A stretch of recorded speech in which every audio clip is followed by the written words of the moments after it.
আসসালামু আলাইকুম। Welcome to my cooking channel Shahriaz cooking artistry. আজকে আমি আপনাদের মাঝে খুবই মজাদার এবং খুবই সহজ একটা রেসিপি নিয়ে চলে এলাম। যে কোনো সময় বাচ্চাদের টিফিনের নাস্তায় অথবা বিকালের নাস্তায় অথবা মেহমান বাসায় বসিয়ে এই রেসিপিটি খুব ঝটপট তৈরি করে ফেলতে পারেন।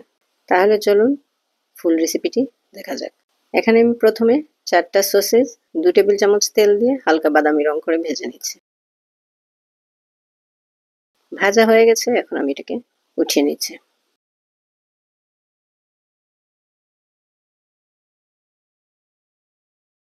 নিয়ে নিলাম 4 পিস ব্রেড। আমি ব্রেডের চারপাশ কেটে ফেলে দিচ্ছি। এর চারপাশের যে অংশ আমি কেটেছি এটা কিন্তু ফেলবো না, এটা আমি পরে ব্রেড ক্রাম্বস তৈরিতে কাজে লাগাবো। ব্রেডগুলোকে আমি বেলে নিচ্ছি, একদম পাতলা করে বেলে নেব। ব্রেডে দিয়ে দিলাম মজারেলা চিজ আর সসেজ। সসেজটা একটু বড় হয়ে গেছে তাই আমি দুপাশ একটু কেটে নিয়েছি। রোল করার সময় একদম মাথার মধ্যে আমি অল্প একটু পানি লাগিয়ে এরপরে এটাকে রোল করেছি, না হলে ব্রেডটা আটকাবে না।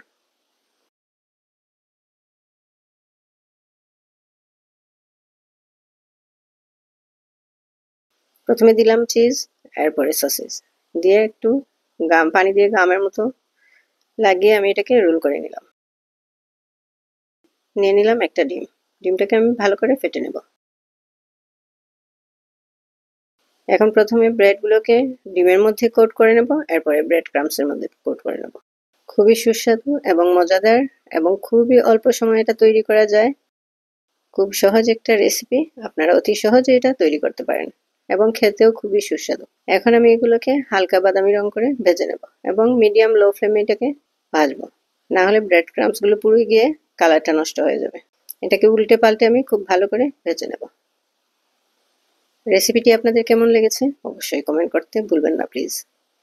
রেসিপিটি যদি ভালো লেগে থাকে তাহলে ফেসবুক থেকে যারা দেখছেন তারা একটা লাইক, কমেন্ট ও ফলো দিয়ে আমার সাথে থাকবেন। আর ইউটিউব থেকে যারা দেখছেন তারা একটা লাইক, কমেন্ট ও সাবস্ক্রাইব করে আমার সাথে থাকবেন। প্রতিদিন আমি কিছু না কিছু রেসিপি নিয়ে চলে আসি, প্রতিদিনই আমার সাথে থেকে আমাকে আরো উৎসাহিত করবেন এবং নতুন নতুন রেসিপি দেখার জন্য আমার সাথে থাকবেন। যে বা যারা যেখান থেকে আমার ভিডিওটি দেখছেন তাদেরকে অসংখ্য ধন্যবাদ।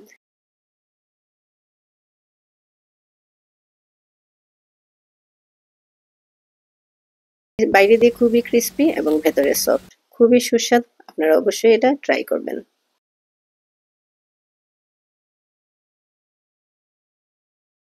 পরবর্তী রেসিপি দেখার আমন্ত্রণ রইল। আল্লাহ হাফেজ।